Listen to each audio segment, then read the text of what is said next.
Hi, this is Sahara playing Avadon 3 The Warborn, and we have just met with Redbeard, who is hiding out.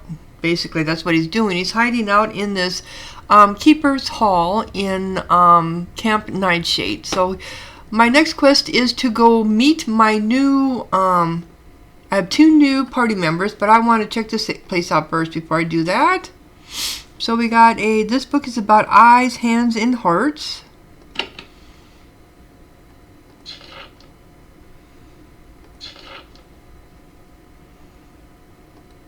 Okay. And then we got another book. These are nice looking chairs. This book is about Redbeard. That might be an interesting one to read. Oops. Oh, that's a long one too. Redbeard was keeper of Avadon for a record-breaking term of over 50 years. Keeper is normally a post for life, but Hanbar's council broke its own laws and drove him from Avadon. He was originally selected by Hanbar's council as a compromise candidate meant to be weak and preside over the slow decline of Avadon. His civil exterior turned out to be a ruse. Once he was keeper, he proved to be a master at trading favors and accumulating influence and power. Instead of weakening Avadon, he made it stronger than ever. Redbeard was a true believer in its purpose to be an imperial, lethal foe of anyone who would weaken the pact. As a result, Redbeard was responsible for countless deaths during the years of his term, all caused, or so he would claim, in the name of peace and stability. He has shown an uncanny ability to recognize the limits of his power, only arresting or destroying a powerful figure when he senses that it is safe to do so. Despite his dread purpose, Redbeard is a jolly figure, eager to drink, joke, and sing. To some, this pleasant exterior only makes him more terrifying. Nobody knows Redbeard's age or what strange techniques he uses to extend his life. He aged unnaturally slowly, though he eventually showed signs of mental instability and the decay of age. This is what drove Hanbar's council to drive him from Avadon and replace him with an acting keeper. Redbeard is now in hiding in an unknown location. Interesting. Because when Avadon 1 and Avadon 2, I never saw him at all as as decaying or decrepit or insane or not having dementia. This book is about Dallas. So I don't know. Dallas. I thought they said it was about Dallas. Oh, here it is. Report. Here it is. Okay. So I don't know. Some people, the Keeper's Hall must always be equipped with a working portal so that the Keeper can escape or travel to a crisis at any moment's notice. The glow of the portal is faint and you can't see a destination through it unless you know how to operate it. Stepping into an uncharged portal is likely to result in fragments of you spread all over Leonese. No, I don't want that. Okay. See, and this is, he brought a portal into Fort Foresight. I haven't finished that actual part of it yet. And no, of course, I didn't think I'd be able to get into there. I have not finished that part of it yet. But I will be. In fact, I'm thinking of doing it this weekend. Because I had some things I had to figure out about that flight from, yeah. Alright, onwards to meeting my new, hands. We gotta go to the hand camp, which is down here. I'm not gonna level any of my characters up right now because I know I'm gonna have to do my other ones. Okay, that's a hand of Avadon. Who are we trying to get? Oh, this is a new one, Rudo. He's kind of interesting looking. I think he's a shaman. No, yeah, he would be a shaman. The newly arrived hand is a shaman of the Whittlelim. He wears loose leather garments stitched with runes. His neck and wrists bear charms and fetishes, each containing a tiny, insubstantial wisp of power. Shamans are easy to recognize, yet this young man is unusual for his profession. Shamans tend to be quiet and mysterious. He walks from camp to camp, joking with the other hands and trading gossip. He can even earn the occasional friendly response from Nathalie and Kalida. When you visit his camp, he sits with you and feeds his wolf bits of raw meat. "Hello, fellow hand. I am Rado. The commander here said that someone named Sahara would come to me. I'm assuming that is you." "Well, Redbeard told me to come and talk to you." "I'm not surprised to see you. I've already heard that you have been leading raids into the lands of the various Camarians. I'll be available for you for now." So you came here with Redbeard?" "I have been traveling with Redbeard for almost a year. He found me during his adventures in Leonese and decided that I would accompany him." "Was going with him your choice?" "No, when Redbeard gives you an order, it is unwise to refuse. However, if I was given a choice, I would still have helped him." "And where did you travel to?"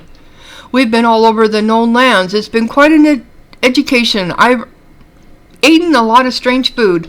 We've been hunting for Daedalus. Redbeard thinks that this obscure villain is organizing the Farlands war against us." "And the result of your hunt?" "He believes that Daedalus is coming here. We have followed."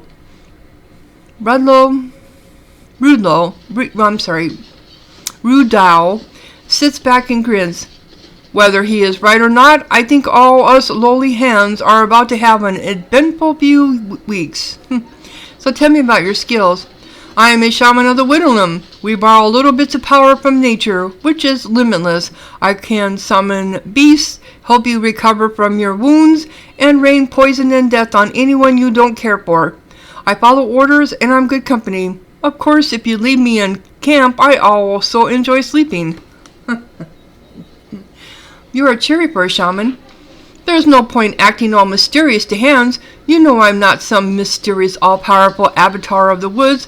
I just leech away little bits of power and direct them. But I've always been like this. My family even says I was a strangely cheerful baby." "Well, it's good to meet you." "And you as well," Rudal says. "I understand you are about to hunt Camarians. That's my favorite sport. I hope you'll have me along." "I'd like to talk to you about the war." "Which war? This is the age of chaos, friend. There isn't one war. There are 7 by my count, with more to come." He laughs. "If you hear about a new war, please let me know. The only one I know enough about to say an opinion is the Whittlelim Rebellion. It's the one that I've seen most of firsthand." "Can I ask you about the rebellion?" His good cheer goes from genuine to forced very quickly. "All right. It is a painful thing to talk about, but you will be serving in this area. You should know about it." "Tell me more about the Whittlelim Rebellion." Rudal nods. When talking about the rebellion, he is unable to sustain his normal good cheer. To join the pact, the Whittlelim had to surrender some of its old ways. Instead, we agreed to follow the pact's laws. In the end, a large part of the Whittlelim decided that this was too high a price to pay. They were willing to kill over it. "So what rules caused problems?" "There were many. The one that actually triggered the war was that our tribes weren't able to charge a toll to cross our lands. I think the real problem was right of settlement. Our lands are wide, and rich and poor settlers from the other pact members began to move in. Some saw it as the end of the Whittlelim as we have known it for many centuries."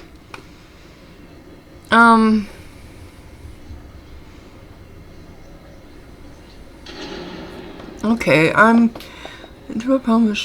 that doesn't seem like much to start a war over. Well, yeah, it does to me. Poor settlers from the other... Well, yeah. I mean, wars have been caused for the same reason. Wars are always caused for that reason. People encroaching on somebody else's territory. Duh. The sooner the pact blends together, the stronger it will be. I do believe in that, though. Few would agree with you. We have our differences, but all of us, Kava or Killam, Whittlelim or Hawkenlandian, are proud of what we are. I'm amazed Redbeard forgot that. Asking them to lose that, very dangerous, as we can plainly see. So were the shamans involved? Of course, nothing happens in the Whittlelim without the guidance of the shamans. Alas, they are still humans. They can still be violent, short-sighted, and arrogant. I remember waiting to see what my guides, my mentors, would say when asked in my tribe if my tribe should join the rebellion. What did your guides do? They were wise. They voted to work within the pact. I couldn't have stayed a shaman if they had chosen otherwise. He reaches out and scratches his wolf behind the ears. Being a shaman is a great joy to me. It is a much happier topic. Perhaps we can discuss that for a time. So, yeah, tell me about life as a shaman. We shamans are, I say with all modesty, the spine of Whittlelim society. We are the guides, the keepers of our customs, and the source of our power. Yes, we are pretty great. Our power comes from nature. We draw it forth and harness it. It is the purest, most beautiful form of magic. All of the Whittlelim respects their shamans. So would you be respected if you went into rebel lands? Oh, of course. They would kill me immediately, it is true, but they would do it in the quickest and most respectful way, and my body would be returned to my land in a respectful and undefiled fashion. Does nature have an opinion on the rebellion? Nature has no opinions. It is all present and all powerful, but it doesn't care about us. Happily, it is kind enough to let us leech away tiny bits of its limitless energy for our tiny purposes. Do sorcerers agree with your opinion? He sits back in his chair and grins. No, but who cares? Nature is the force that sustains us all. You never hear of a shaman spell going crazy and eating half a city or the like. Nearby Nathalie is fighting mightily to not respond to any of this. You suspect this isn't the first time Rudolph has nettled her. Why doesn't the rest of the pact have shamans? To do what we do requires lots of nature, untouched by human industry. That is why the Whittlelim is so sparsely settled, and why it is so upset many of us, and why it has upset many of us to have outsiders build villages in our lands. It is a delicate art. Sometimes I fear that it will not last forever. One day, there may be no shamans. I try not to think about it.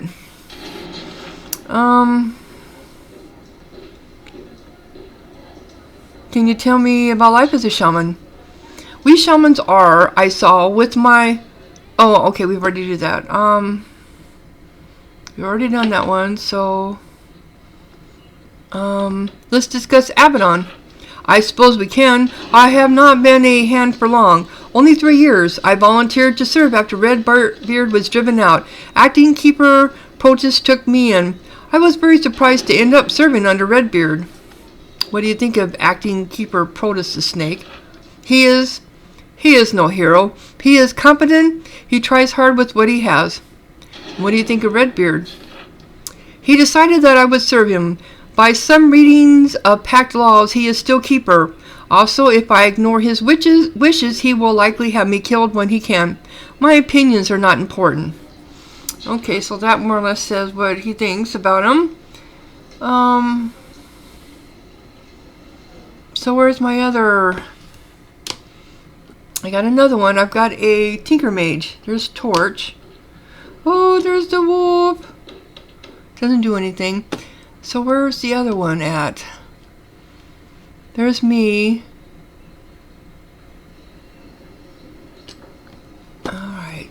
we got a Tinker Mage sitting around here somewhere. Night Guard, Shade, Eye of Avadon. That's not Nathalie, Kalida, Bolin, Torch.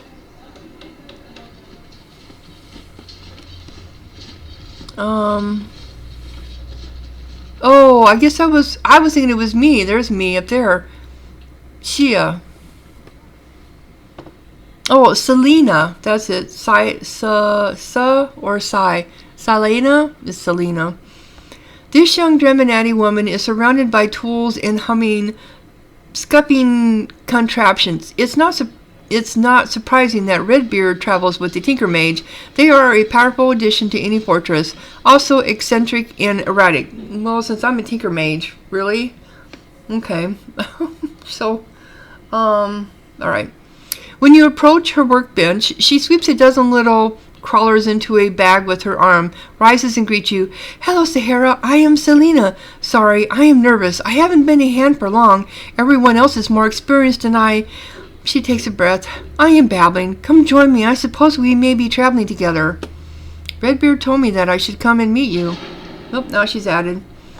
And here I am, hard at work. Her contraptions chirp and scuttle around her. When I am camp, you can usually find me at my workbench. When I get a few spare hours from my chosen work, I take it. So you are a Tinker Mage, just like me. Indeed, I have one of these. She points at her sword. And one of these. She holds up her wrist, showing you the device for shooting razor discs at high speed. And I can make these. She points at the constructs.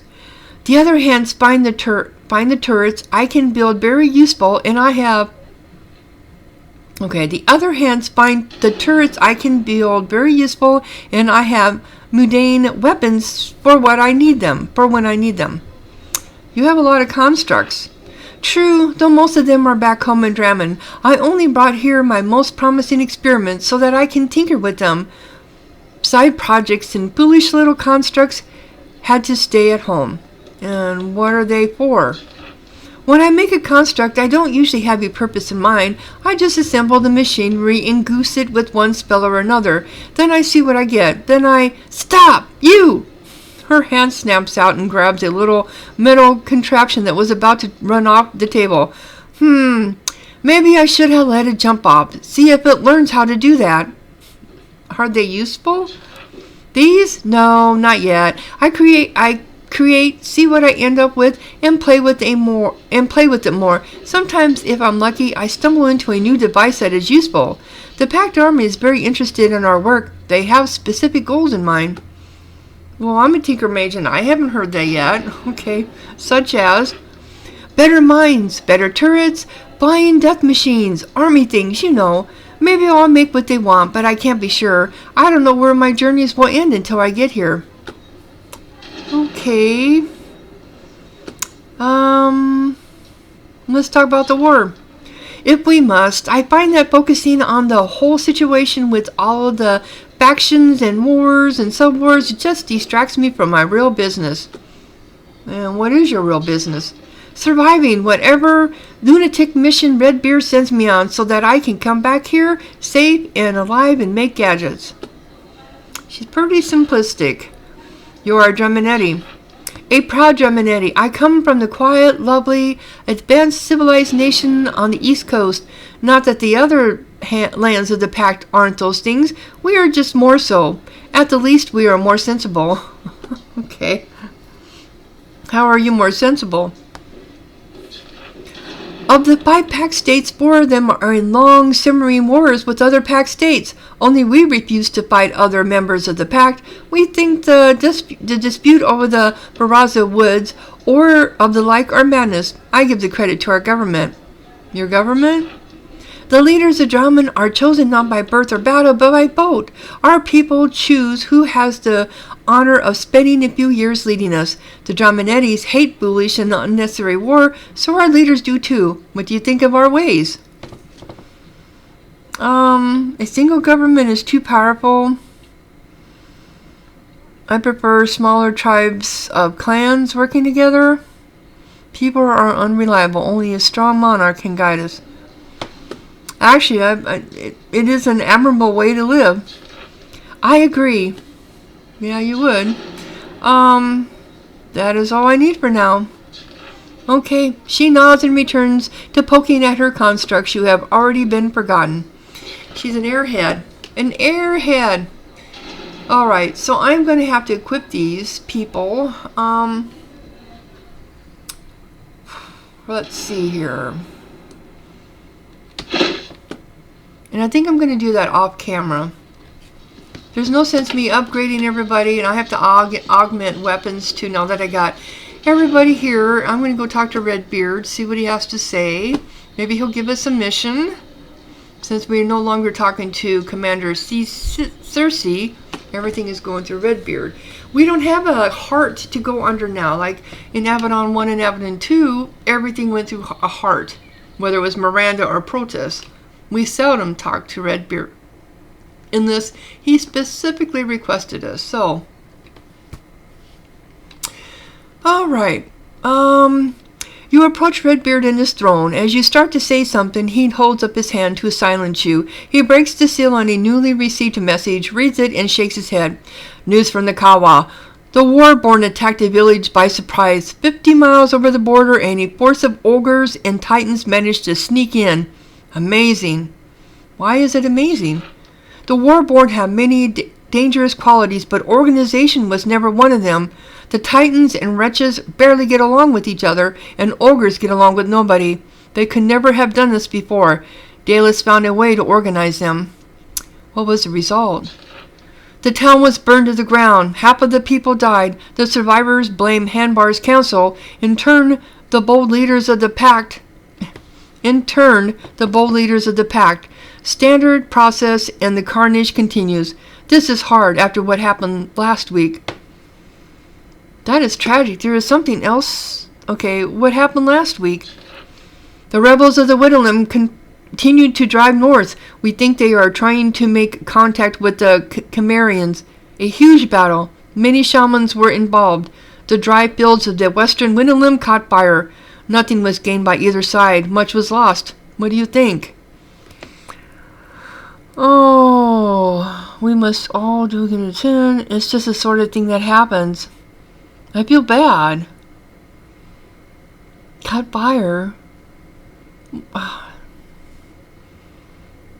Why are you asking me? I don't think. I just felt no, I do think. We must do all we can to end this war. I like to hear the resolve in your voice. It means you are slowly rising to your true responsibility as a hand of Avadon. This war must be ended, and it must be ended by us. You can't be passive anymore. I must ask you one question. I ask all young hands. Oh God, no, not this. What is that? The pact comes on Avadon. The pact counts on Avadon to return us to peace. You will need to fight, and you will need to kill. Sometimes you will not be guided. You will not have orders. You must trust your own wisdom. If necessary, you must abandon all softness, all mercy. You must crush your foes. Can you do this if it means ending this war? Oh my goodness. No, I'm not going to be totally black and white. I can't do anything I feel is unjust. That's me. Yes, I can kill people if I feel they have a right to be killed, but you must trust your own wisdom. Well, basically, isn't that? My own wisdom is I can't do anything I feel is unjust. All mercy. You must crush your foes. But who... Just putting everybody under the classification of foe. No, because there are some... I've already met some of our foes, and I've helped them with things that they needed. No. I'm number 2. I can't do anything I feel is unjust. Of course, you must be just. You should only let me guide you in deciding what justice means. Oh, really? Justice is safety for the pact. Justice is peace. Justice is children sleeping safely at night. Justice is doing all we can to protect our people from the far lands. That is justice. All else is hand-wringing. Remember that, and you will be fine. Now then, you had a reason to speak with me. I met Rudo and Selena. Good. I have been traveling with these hands for the last year. They are not the best, but they are the ones I had available when I bled Avadon. You may use them when I give you orders. So, you traveled with them for a year and you're saying they're not the best. Oh my goodness. Oh, he is getting, yeah. I'm getting to where I don't like Redbeard, to be quite honest. I did the first Avadon once. I definitely liked Redbeard. Avadon 2, I was kind of on the fence, but I leaned more towards him. But Avadon 3, this one here, I don't know. So why do you need me if you have them? Sometimes you need fresh blood. You are new to the struggle. The others, well, in these hard days, Avadon must make do with what we have. Now that these preliminaries are done, we can deal with Dallas. Okay, so they're just who you had to deal with at the time. God, and I'm sure they don't even realize that you think that low of them. Sad. Well, I am ready for my next orders. All I tell you is given in the greatest confidence, Sahara. Once, Hanbar's councils, leaders of the packs, didn't believe me when I said Dallas was a threat. They learned better. I have hunted him for years. Now at last he has left his hiding places. He travels the lands of Leonese. I believe he is coming to Chimeria. When he gets here, I will be waiting. So what does Dallas do exactly? The Farlands are many small nations, and they do not like to work together. It is Dallas that organized them, convinced them to attack us in concert. If Dallas can be removed, I believe their alliance will fall apart and the war can be won. How do you know Dallas is on the move? I still have allies in Avadon. Some of the interrogators in the dungeons learned valuable information about his movements. Acting Keeper Protus is too incompetent to take advantage of the knowledge. I am not. So why is Dallas visiting this land? He fears correctly that the Farlanders are losing the war. He wants to go from Farland to Farland, trying to convince them to continue fighting us. We will kill him, or failing that, undermine his efforts. We will show the Farlands that they can't win the war. Then they will sue for peace. Where should I look for him? Your hunt for foolish young Gert taught us much. Someone comes from the Taiwan. A major meeting is about to happen. I am sure that Dallas is coming here. He must be here already. He might be here already. You must rush to Chimeria and find where the meeting will happen. And how can I find out?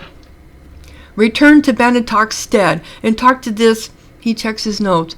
Chief Tilla, yes? Commander Cersei has told me that she is not dedicated to the war against us.